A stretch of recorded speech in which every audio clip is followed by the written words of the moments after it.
और जब भी आपके घर वाले चिकन खाने की डिमांड करें तो फिर आप हज़ारों रुपए खर्च करके बाहर से क्रिस्पी चिकन मंगवाने के बजाय ये रेसिपी आप घर पर बनाएं जो सुपर हिट रेसिपी है।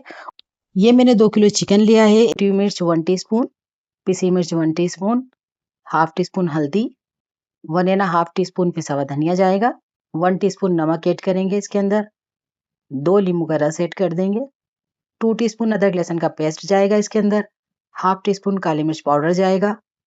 हम इसे अच्छी तरह मिक्स कर लेंगे। हाफ टी स्पून लहसुन पाउडर, 1 टीस्पून चाट मसाला जाएगा इसके अंदर। चिकन पे तमाम मसाला लगा के अच्छी तरह से मिक्स कर लेंगे। एक बाउल के अंदर हम 1 अदद अंडा ले लेंगे। 2 टेबलस्पून इसके अंदर बेसन ऐड कर रहे हैं। 2 टेबलस्पून चावल का आटा ऐड करें, इससे बहुत क्रिस्पी चिकन बनता है।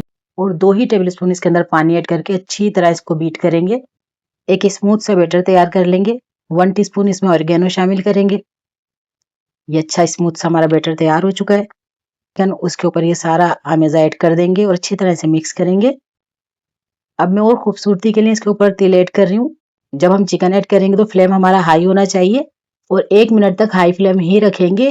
अब हम लो फ्लेम करके इसको 20 से 25 मिनट लगेंगे पकने के लिए। लो फ्लेम पे इसे गला लेंगे। फिर हम दोनों तरफ से इसका साइड चेंज करते हुए हमारा चिकन अच्छी तरह से फ्राई हो चुका है। ये अंदर से बिल्कुल भी कच्चा नहीं रहेगा। अपनी दुआओं में याद रखें। मिलते हैं अगली वीडियो में। अल्लाह हाफिज़।